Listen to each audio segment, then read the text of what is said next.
What's going on, everyone, and welcome back to the Touchdowns to Home Runs SEC Weekly Pick Show. I'm your host, Noah, and we're back for another week of SEC football. I am so excited to be back. We had a pretty good week of SEC football last week. That last week was supposed to be the last week of play. If everything went according to plan, which obviously we know because of COVID and everything, it clearly did not. Had lots of postponements, even have one in this week coming up. Lots of postponements, lots of COVID cases and all things like that had to make the schedule switch, get switched around and everything. So we're back with an additional week of SEC football, and I'm happy, even though my favorite team's the Gamecocks. As you could tell, I got Gamecock jerseys all behind me. Well, I guess that one's not. The Houston Texans Jadeveon Clowney one isn't technically a Carolina one, but it's Jadeveon Clowney. Like, honestly, it's a Carolina one. So into these games this week, we have a good slate this weekend. How many games do we got? We got about, I think it's up to 5 games. We were supposed to have 6. One got canceled. That is the Texas A&M Ole Miss game, which in my opinion was the best game, the most exciting game of this whole week, and it was the CBS game. Man, those guys at CBS cannot catch a break.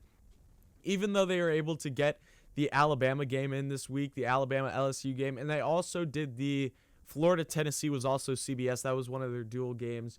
The weeks before, like Texas A&M, Ole Miss the week before got canceled. Alabama LSU the week before that got canceled.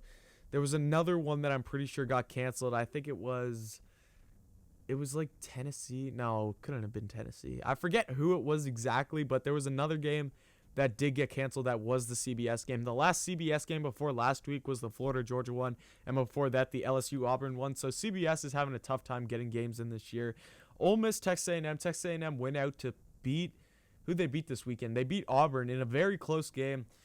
I thought that Texas A&M really needed a convincing win in that game to be able to make a good push for the playoffs, because Texas A&M is a team on that bubble right now where, let's say, a team like Notre Dame or Clemson, although I'm pretty sure that they don't play for the rest of the season or something like that. I'm pretty sure I heard something like that. If something crazy happens in the SEC or in any other conference, you could see a team like Texas A&M. They're the 5th team. They're the first team out right now. Playoff rankings come out what would be tonight. I'm filming this on a Monday night. It's currently like 10:32. YouTube's a grind, I'm telling you. I love every second of it, but I work really, me and Bernie both work really hard on this channel, and we work 24/7. I'm dead serious. We work 24/7. So I'm up late into the night on Monday night. I usually go to bed at like 1 o'clock anyways, but I usually don't do YouTube this late, like film a video, especially this long of a video this late. So let's get into the games this week, because we got a good slate. We got some makeshift games, we got some makeup games and everything like that. So it'll be a good week of SEC football. Kicking off at 12 o'clock on ESPN, we have the Alabama Crimson Tide taking on the Arkansas Razorbacks. This should be actually a really good game. A very interesting game, honestly, because you have a team like Alabama, who's obviously the number 1 team in the nation, but Arkansas has been the most surprising team in the SEC this year. You have them. Who's their quarterback that just came in? I can't remember his name, because Felipe Franks went out. I can't remember what happened exactly with that, but this new quarterback that they've had come in, I'm just pulling up his name right now and his stats, because he did have that game against Missouri. If you watched that game, that was a very good game. I didn't actually watch it. I saw the highlights and everything. It was a very close game. I'm pretty sure the last 2 minutes or something like that, you had Arkansas march down the field. They score a touchdown. They're down by 1, so they can kick the PAT to tie it, or they could go for 2 to win. And Sam Pittman's like, you know what? Let's go for the 2-point conversion. Let's try to win this game. Jefferson, that's their quarterback. That's Arkansas's quarterback. He threw for 274 yards in this game. Smith rushed for 172, and Burks caught for 206. Burks is up there in the leading receiver chart in the SEC, I'm pretty sure. So back to the game from last week. Arkansas decides to go for 2, and they go for it. Jefferson throws the ball. It's literally on the fingertips. Like, I kid you not, if you haven't watched the highlights of this, I highly suggest you to go watch it, because the ball's literally in the fingertips of that Missouri defender to seal the game. And then I can't remember who it was, but Arkansas's receiver literally just like runs in front of him and literally takes it out of his hands to give them the lead. unbelievable. And then Missouri's able to get the ball back with like a minute left and march down the field and kick a game-winning field goal. But that was a very, very, very thrilling game. Nonetheless, that was an amazing game to watch there. So let's go into some of the splits. Actually, first, I got to go through Alabama's game this week because they had a very dominant performance against LSU. That was an unbelievable game. Devontae Smith, that guy's going to make some serious money this year in the draft. I remember listening to, I can't remember who it was I was listening to, but do you see how much money that Devontae Smith has made just by coming back this one season? Who knows if he goes first round last year in the draft? Who knows if it's second or third round? But he's a clear-cut first rounder in my opinion. There's no way that a team will pass up on this guy. First half, this guy had 3 touchdowns already. He had like 200-plus yards. I think he finished with 231 yards exactly. Let me check here. Yep, 200. Wait, no, that's season stats. My bad. Let me just pull up these stats. I got stat boards and everything all up on my computer just to fact check and everything. I don't go off a script. I have nothing scripted on my computer. I just need the stats to read out to you guys. So Devontae Smith this game finished with 231 yards. He had 3 touchdowns. Unbelievable performance by him. Najee Harris rushed for 145. He had a couple of touchdowns I think in this game, and Mac Jones throws for another 385. Best offense in the country, no question about it. I'd take them over Florida, even though I do really like Florida's offense. I love Kyle Pitts. He's one of my favorite players in all of college football right now. Love Kyle Pitts. Alabama's going to have a tough time locking him down in that SEC championship game. But this Alabama defense, just on another level. All factors of the ball, rushing, receiving, throwing, like passing game. Like, if Florida had a better rushing game, I'd put them up there with Alabama. But I think that Alabama tops Florida in receiving and in rushing. Like, I'd take Alabama's receivers, no question about it, other than Florida over Florida's, even though that Florida has Kyle Pitts, even though that Kadarius Toney and Grimes, who else have they got there? Can't remember anyone off the top of my head, but even though Florida does have some really good receivers, you're expecting me to take them over Devontae Smith, over Jalen Waddle, over John Mechie. That's an insane receiving core right there. You look at the receiving core last year with Jerry Jeudy, Ruggs, Devontae, Jalen Waddle. That team is just constantly stacked. Wide receiver, no question about it. There is no chance anyone could argue with me on this. There's no chance I'd take any other school to be wide receiver than Alabama. In my opinion, Julio, hands down, I could argue about this all day long that Julio is the best wide receiver in the NFL. I would not take Michael Thomas over him. I'd not take DeAndre. It's just, if you look how he actually plays the game and stats are so buffered these days, and they don't give you the real story because it all depends on the style of offense you play. It all depends on the quarterback you have. It all depends on all these different things, the division you play in and everything. When it comes down to it, Julio's the best receiver in the NFL, no question about it. You also got like Amari Cooper. Now you got Jerry Jeudy. You got Calvin Ridley. You got Henry Ruggs. The list goes on and on and on. The Alabama receivers are the best in the NFL, no question about it. So back to this game, Arkansas versus Alabama. This is actually a very interesting one. Arkansas, I said it.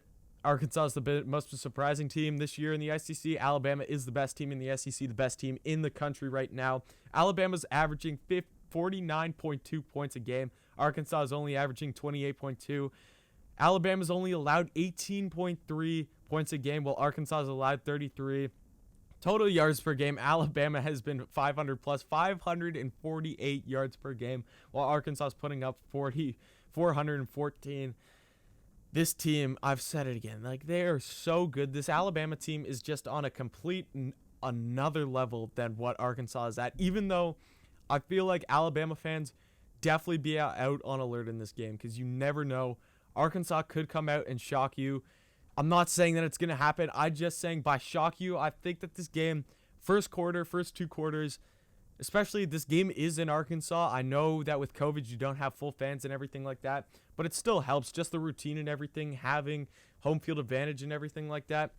I really like this Arkansas team this year. So expect the first 2 quarters, maybe have it a 7 or 14-point game or a 10-point game, something like that, where Alabama's still winning. But second half, I think Alabama just takes over. No question about it. Alabama the most elite team in all of college football right now. They could lose out the rest of the season. They could lose this game, and they could lose the Florida game. And honestly, I'd still put them in the playoff. They've proved me far more than enough than they need to, that they are definitely one of the playoff teams this year. They've been the most consistent team all year, hands down. Clemson loses a game. Ohio State has been up and down due to COVID and everything. They played a really close game against Indiana too. Notre Dame, even though they are undefeated, they had a very close game against Louisville earlier in the season, and they've had some scares. The only scare, in my opinion, that Alabama had was that Ole Miss game, which was an amazing, phenomenal game. That was definitely one of the better games I had watched it all season. That was an amazing game to watch. Lane Kiffin going up with his offense and everything against Alabama's defense. That's the only scare that Alabama's had this whole season. So other than that, Alabama's been very, very consistent this season. So I think, in my opinion, Alabama, hands down, is the way to go in this game. So lock it in. I'm taking Alabama in this game. Even though I had the game being relatively close at the beginning, I do have the Crimson Tide going out in the second half. Expect a big game from Najee Harris. Expect a big game from Devontae again. John Mechie, expect him to get in there. And expect Mac Jones to continue his Heisman candidate race, because he's up there. It's between him and Trask right now. And Mac Jones is one bad game from Trask away from taking this thing into control, so I expect him to have a big game, and Alabama's defense is going to limit Arkansas to enough points that Alabama's offense is going to score enough. So give me Alabama in this one, no question about it.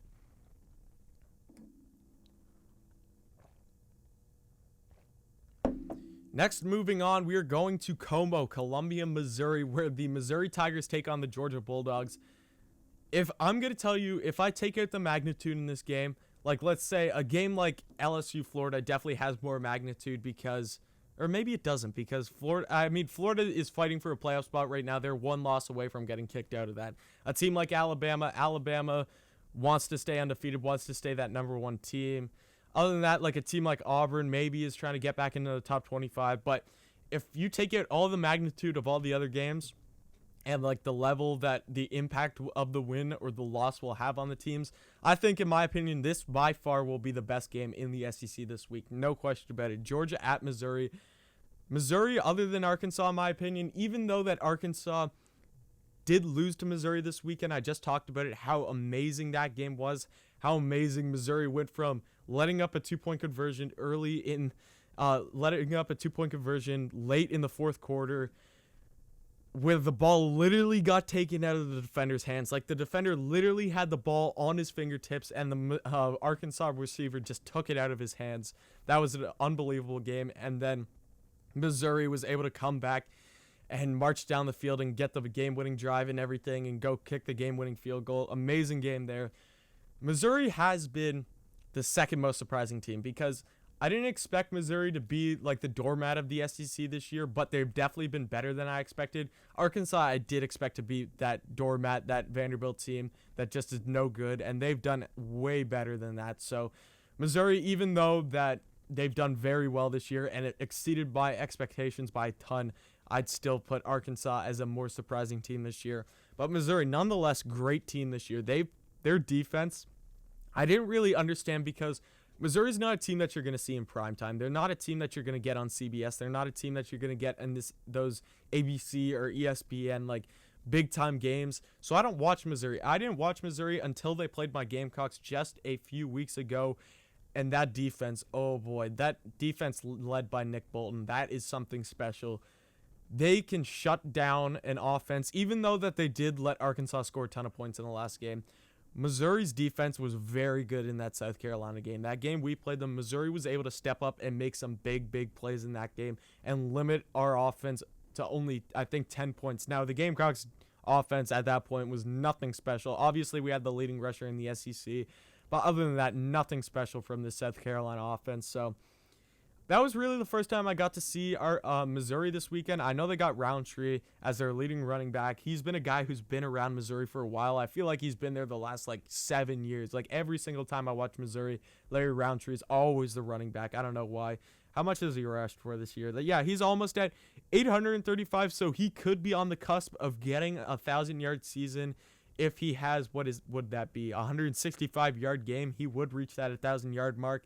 But the problem is that he's going up against a big, nasty Bulldogs defense on the other side of the ball. The Bulldogs this season, it's been an up and down roller coaster, because I remember watching them the first game of the season against Arkansas. I was like, Florida's got this division easily. They have it a lock. Georgia's going to drop a game. If they played that close, if Georgia was losing to Arkansas at half, Georgia is going to struggle this season. And then I think the next week they go out and they beat Auburn. Then the next week they go out and they beat Tennessee. And I was like, this Georgia team is playing some pretty good football. And they seem to have the only sense of consistency on the defensive side of the ball. Like, you saw teams like Alabama early on in the season. They were letting teams run up the scoreboard on them. And they were going into playing Alabama that week. And in my SEC weekly pick show, you could go back and watch it. Week 4 SEC weekly pick show, I picked Georgia to win that game. I was like, Georgia's defense is playing really good. I feel really good about where they're at, and their offense is doing enough to be able to prevail them, to be able to win that game. And I was wrong about that game. Alabama came out scoring in that second half, and Georgia just wasn't able to do anything with Stetson Bennett. So from there, kind of dipped off, and then Georgia went undefeated until that Florida game, where we all saw what happened. Kyle Trask and Kyle Pitts and the rest of the Florida Gators offense just showed up in Jacksonville, and Georgia just could not get anything going offensively. Stetson Bennett did not have a good game at all. He really, from after that Alabama game, just dipped off. And then finally, Georgia brought in JT Daniels. I know he's dealing with injuries and everything. I haven't really been keeping up on the JT Daniels storyline as much as I could have. I know that there was some miss about, not really missed, but he was actually dealing with injuries and everything like that. But I want to know when exactly Georgia could have brought JT Daniels into the game, when he was feeling healthy and everything. Because let's say they decide to do that in the Florida game. If he gets healthy by that Florida game or something, you may be looking at a completely different college football season right now. The fact that Georgia-Florida game had so much impact on, you just look at it. Obviously, you'd have Georgia jump Florida in the playoff rankings, but then you'd also have Georgia over Texas A&M, because Texas A&M also beat Florida. I'd put Georgia over Texas A&M. If Georgia was able to beat Florida, you'd have Georgia as that 5 team, Texas A&M as that 6 team, and then you have a team like Florida back at that 9 or 8 spot, something like that, and they wouldn't be fighting for a playoff spot right now. It just, the whole college football picture would be so much different. You'd see Georgia and Atlanta, completely different story. If maybe JT Daniels goes into that game and has a good offensive production game for Georgia. JT Daniels, what has he done in his game so far? He's thrown 6 touchdowns, 1 interception. He has 540 yards, so he's had a decent couple games for the Georgia Bulldogs. They have been playing some pretty good football the last couple games. I remember the first time they played the Gamecocks a couple weeks ago, and offensively, they just had a showing. When that rushing game gets going for Georgia, when they have Zamir White going, when they have Cook going, when they have the rest of that rushing game going, it's game over. If Georgia has any sense of a running game in this game, you can kiss this game goodbye, because Georgia's running game, you saw it in a game like the Auburn game, where Georgia just completely bullied Auburn on the line, but on both sides of the ball, and Auburn couldn't get anything going offensively, and they couldn't stop Georgia defensively, and that's the main reason why Georgia was able to win that game. They just bullied them on the offensive line and the defensive line. No chance. Auburn had no chance in that game.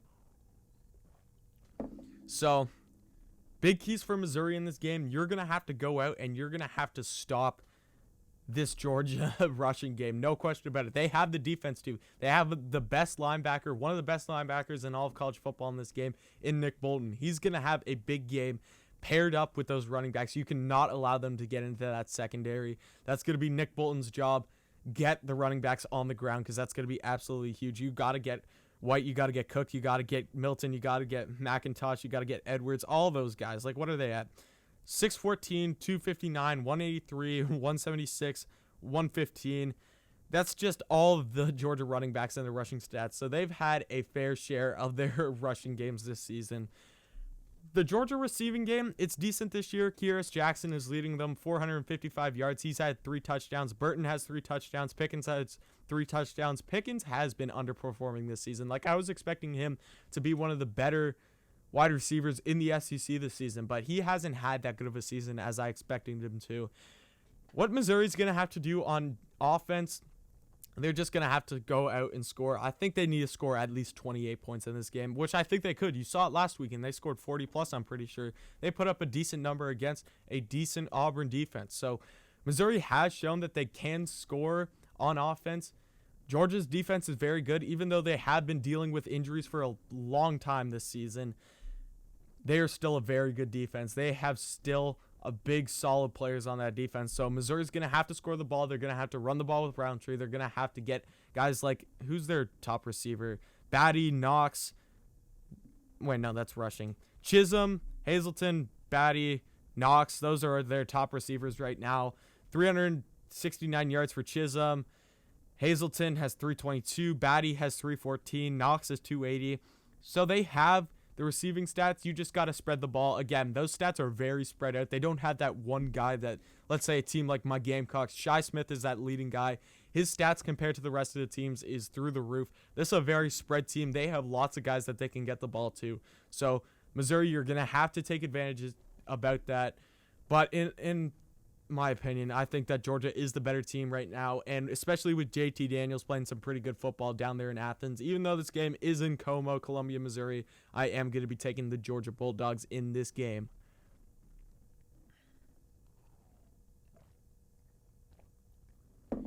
Next up, coming at 4 o'clock on SEC Network, we got the game from Nashville, Tennessee, the battle for Tennessee. We got Tennessee and Vanderbilt. Tennessee went out last week, and honestly, in my opinion, that game for Tennessee was not as bad as I thought it would be at all. Tennessee put up a really, really good fight against Florida. There were points of that game that I was texting my friend and my partner on this channel, Bernie, because he covered this game on a post game, and I was like, yo, Bernie, this game's actually, like, Tennessee has their chances to go out and win this game. By the way, Tennessee fans, go get your Get Rocky Top shirts in our store right now. Click the link in our description right now. These shirts are only $15, comes in 2 colors. It's an amazing shirt. Like, Get Rocky Top, you're telling me that you would not love to wear that around Knoxville, Tennessee, or anywhere in Tennessee, especially when you win this game against Vanderbilt. That's a spoiler to my pick of this game. Get your Get Rocky Top shirt right now because you guys love your Rocky Top. You love your Volunteers. Go rep them wherever you go. Get that shirt in our store. Hit the link in the description. Back to this game. Tennessee had their chances in this game. I have no clue who's going to be their quarterback for this game because who'd you see last game? I remember you saw Bailey last game. I remember seeing Maurer at some points in this game. So Tennessee's quarterback situation has been all over the place, but in my opinion, it doesn't really matter. Eric Gray is such a good running back for this team. You could really rely the whole game on him, and he's going to put in the work for you, especially against a team like Vanderbilt. Like, I don't even have to go into this and be like, Vanderbilt's going to put up a good battle and everything. Vanderbilt's going to make this close. Even though Vanderbilt did that against Kentucky, I think, especially after watching Tennessee last week, they had a really good game against Florida, in my opinion. For what they've showed me all season, that was a huge leg up from what they were the rest of the season. Palmer's had a great game, great year receiving. Eric Gray is a dual threat running back. He's got it on the ground. He's got it in the passing game. He's all over the place. So Vanderbilt, all their players have been not that good. They've had some real struggles this year. Seals has been an okay quarterback, but nothing's been good enough. They haven't been able to do anything to beat. They haven't been able to score enough. They haven't been able to limit the turnovers, Vanderbilt. They haven't been able to stop offenses. They haven't been able to score on offense. It's just been a really tough season. They just fired their coach. They're in a coaching search now. It's a really tough season for Vanderbilt. So no matter what in this game, I do see Tennessee coming out with this win. I see them going in to Nashville, Tennessee. Yes, it's the battle for Tennessee. Yes, it's a rivalry game, quote unquote, even though Tennessee's big rivalry game was last week against Florida, or it was against Alabama, or it was against Georgia. By the way, Tennessee fans, who is your big rival? Because you guys have a ton. I don't know who your biggest rival is, so definitely let me know in the comment section. I know it may vary due to fans, because like we have South Carolina fans. Obviously, Clemson's our big one, but some people will tell me they hate Georgia more, or they hate teams like Florida more, or they hate Tennessee more. So let me know in the comment section, because I'm actually curious to see what your personal opinion is as a Tennessee fan on who you hate the most, who's your biggest rival, because I guarantee you it's not Vanderbilt. Or it could be Vanderbilt, who knows. But I do have Tennessee winning this game in a pretty much blowout in Nashville. I'm taking the Volunteers in this one.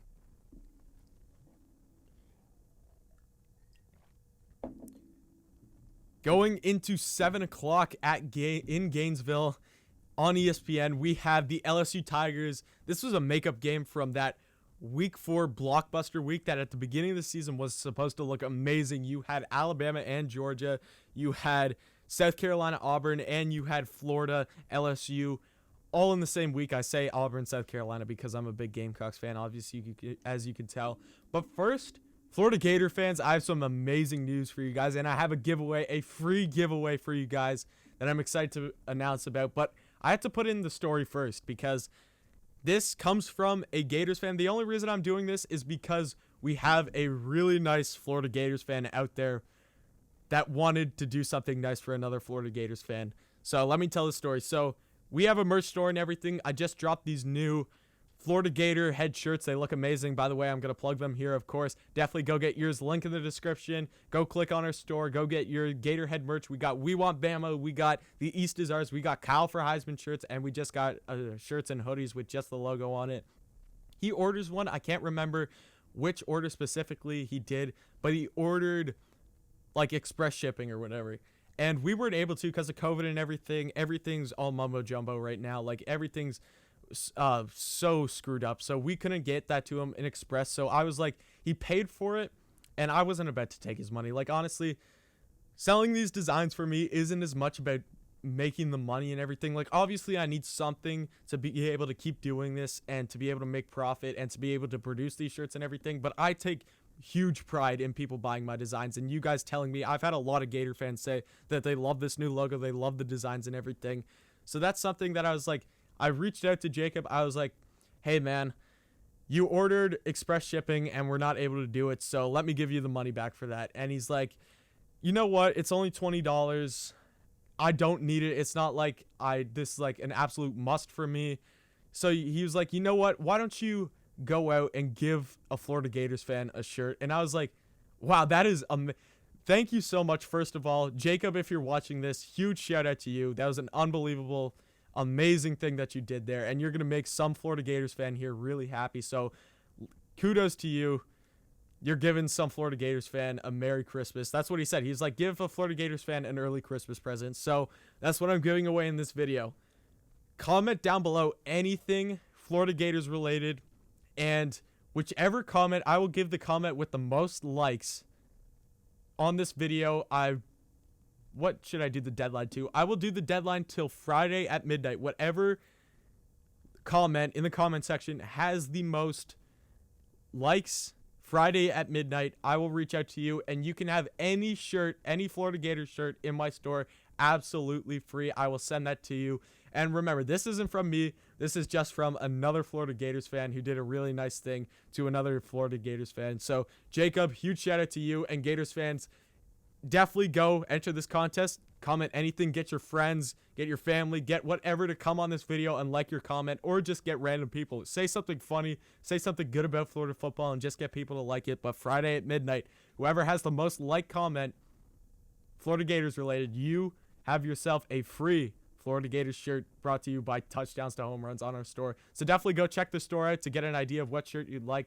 But let's get back into this Florida LSU game, because this was a game that got postponed a long time ago, and it was a game that at the beginning of the season was supposed to be one of the bigger games in the SEC. Obviously, that's died down due to the decline of LSU football this year. It has not been good at all ever since that Mississippi State game. I remember watching that one and was just like, what LSU team am I watching here?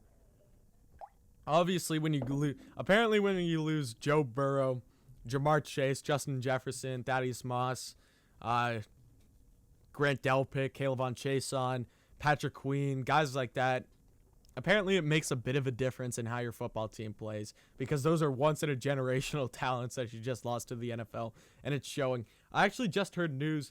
My friend and my partner on this channel, Bernie, just texted me that Eric Gilbert looks like he's entering the transfer portal, which is a huge loss for LSU, because I'm telling you, other than Kyle Pitts, no question about it, I think Kyle Pitts is the best tight end in college football. Like, I've watched a ton of Florida games this season. I've watched, like, the second most team, other than the Gamecocks, who I watch every single game of. I've watched a lot of Florida games. I've watched a lot of Georgia games. I've watched a lot of Alabama games. Mainly those big teams. Kyle Pitts is the best. But this Eric Gilbert kid can play football. I remember watching him in his first game for LSU. He's just he'll just go up and grab any ball. So whichever team is able to land him in the transfer portal, especially a team like Florida, if Florida could get him next year, especially after losing Kyle Pitts, you were just adding on to once in a generational talent at tight end. I'm pretty sure he's the top tight end ever recruited. Like in 24/7 sports history, I'm pretty sure he's the highest recruited tight end ever. So that's going to be a huge loss for LSU. LSU on all sides of the ball is just terrible. Just absolutely atrocious this year. Like, it has been terrible for LSU. Just, what do I have to say? It's been terrible. Like, absolutely terrible. Let's take a look at some of their stats from last game. They lost 55-17 against the best team in the nation in Alabama, especially a game that was supposed to have so much magnitude and just be such a hype game because it's in Death Valley and it's the revenge game for Alabama. LSU really ruined that because they are not that good this year. TJ Finley and Max Johnson both got in this game. Finley went 14 for 28, so he went exactly 50% completion percentage, 144 yards, 1 touchdown. Max Johnson went 11 for 17, 110 yards. He did not throw any touchdowns or interceptions. Emory rushed for 79. They've had a tough time getting the ground game going in LSU. Like, they only rushed for 98 yards in this game. They caught for 258. Butte caught for 111. But after that, like, you had Carter catch for 33, Kirkland catch for 30, Gilbert catch for 29. You just didn't have any other guys really step up and put up that. You saw that big drop there from Butte to Carter. Just whoop. So the Florida game this week, very good. They did get out to a slow start. They did have errors on that team. Like, I watched that game. I watched pretty much the whole Tennessee-Florida game, although I had to cut it off at the end because I had to start watching my Carolina basketball team take on the Houston Cougars. I did watch the majority of that game, and from what I saw at the beginning, Tennessee did have their chances to take the lead in that game and everything. Tennessee had their chances to make that close, but in the end, Florida was able to come out with this one and clinch the East. They were able to win this one 31-19. It was a really just, even though I said that this was going to be a closer game than a lot of people thought so, because you're going into Knoxville, Tennessee. This is a big rivalry game for them. This is just a game for them to prove to themselves and the fans and everything that they're still a good team.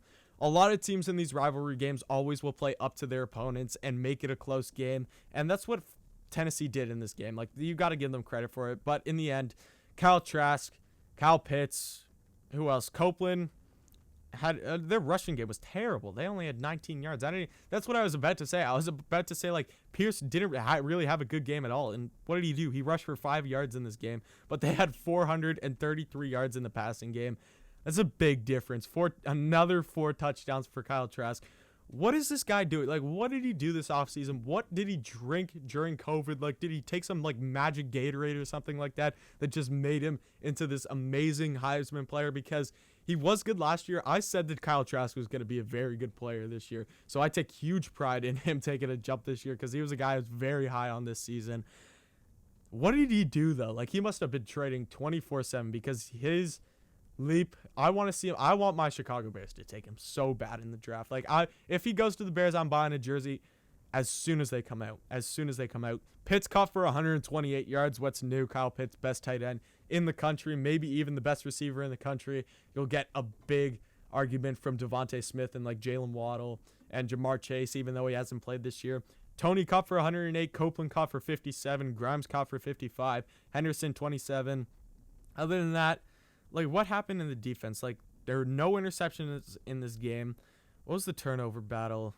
Yeah, no turnovers, so it was a very clean game of football. Not many mistakes, but there's just some missed throws for Tennessee. I remember watching one that was deep on the sideline that I'm pretty sure would have been a wide open touchdown that Tennessee just missed. And it's stuff like that that just separates a mediocre team from a good team. Kyle Trask ain't missing those. Blah, blah, blah, blah. Florida wins this game. Going into this game, I really see this as Florida's game to lose. Nothing that LSU will do in this game will be enough to, like, beat Florida unless Florida loses it for themselves. Florida has been gone out, and they have been one of the most consistent teams the whole season on the offensive side of the ball. Obviously, the defense needs to step up. The defense, I saw a really good game against Kentucky. It was okay in this game against Tennessee, but especially a struggling LSU team. You're going up against a freshman quarterback, probably in TJ Finley. You should practice. Like, this is your last game, before the biggest game that Florida will have in a long while, when they go back to Atlanta and take on the Alabama Crimson Tide to try to get into their first playoff spot ever. And that's really the Heisman game. Like, you have Mac Jones and Kyle Trask going at it. I cannot wait for that game. It's a night game on CBS, conference championship game. Lots of things to be excited for Florida football. So in my opinion, I said it, this is Florida's game to lose. LSU is going to have to go like +2, +3 on the turnover battle. They're going to have to get some defensive scores. They're going to have to get some special team scores, something like that, to be able to top Florida in this game. In my opinion, I think this is an easy one, especially that this game is in Gainesville. Give me the Florida Gators in this one as they hit a big stride. They get some momentum into that Atlanta game. Hopefully, the only thing that I could see going wrong in this game, if Florida's too focused on that game next week against Alabama in Atlanta, that's where you see LSU take advantage of that. But other than that, if Florida's anywhat focused in this game, I'm taking the Gators in this one, hands down. So give me the Gators. Last game of the night. What do we got? We got the Auburn Tigers taking on the Mississippi State Bulldogs. 7:30 on SEC Network.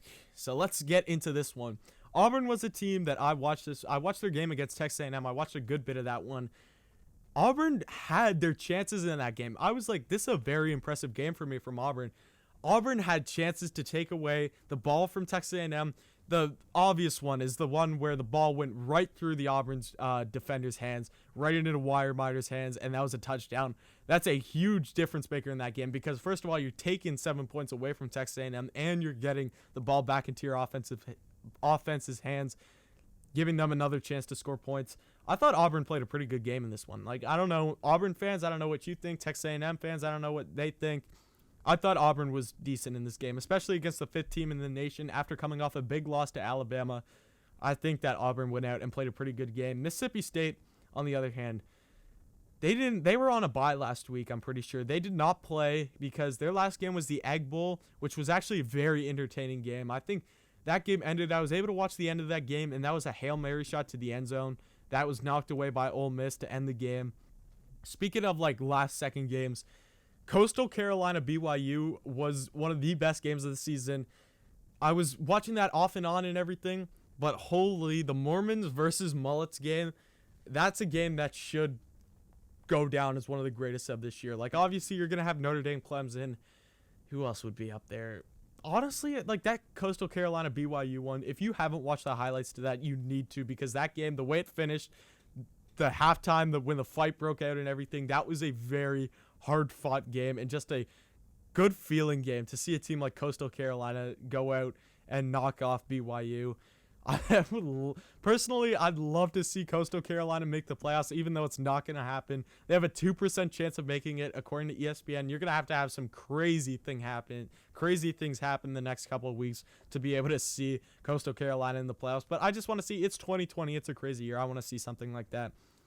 Auburn's gone out, and they've scored 25.9 points a game, while Mississippi State scored 18.3.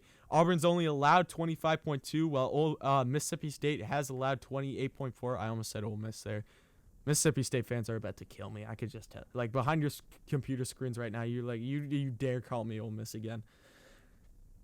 Ole Miss, I'm just joking. Calm down. Mississippi State has passed for 324 passing yards a game, while Auburn's only passed for 220. Obviously, you have the air raid with Mike Leach. He's one of my favorite coaches in all of college football. Even though Mississippi State hasn't done as good as they did that first game of the year against LSU, I love the confidence and the swagger and everything from Mike Leach. He's just a fun coach to listen to and everything like that. The problem is for Mississippi State, 23.8 rushing yards a game. That is I know you have the air raid and everything, but Kylan Hill, who was coming into this season one of the better running backs in college football, that was just kind of a waste of talent, honestly. Like, Kylan Hill was one of the better running backs in college football, and if you're only able to rush 23.8 yards a game, like, that's not even his average per game. That's the whole team's rushing average per game. That's terrible. This whole Auburn team is really based on the ability to get the rushing game going, because we've seen when Bigsby and like Shivers and Williams and guys like that are able to establish the running game and everything, opens up everything else for Auburn. And Auburn has been really able to take advantage of that. You saw in that LSU game, that was probably Auburn's most convincing win this season, and their best win this season was against that LSU game on CBS. I'm pretty sure I watched that one. That was 48-11, something like that, that final.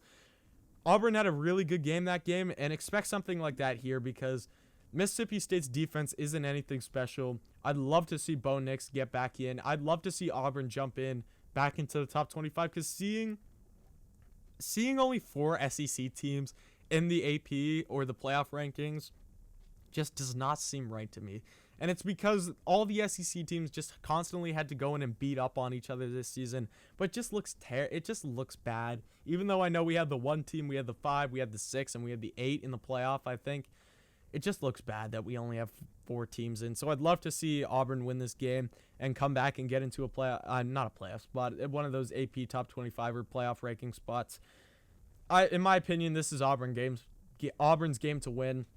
You may see a push from Mississippi State. This game may be close in the first half because it is in Starkville, but all in all, I think that Auburn has the better team defensively and offensively, and they're going to control this game. So it could be the Auburn Tigers in this one. So thank you so much for watching this video, guys. I appreciate it. Thank you for sticking around. Definitely come back next week, because next week we do have some other SEC games. I don't know. I think Texas A&M and Ole Miss may be canceled permanently, because Texas A&M does go on to play Tennessee next week. We got Ole Miss, LSU. We got Missouri, Mississippi State. We got Vanderbilt, Georgia. And then, of course, at 8 o'clock on CBS, the big boy game, the Alabama Crimson Tide taking on the Florida Gators. So lots to look forward to next week. So definitely come back next week. And thank you for watching, and come back next time.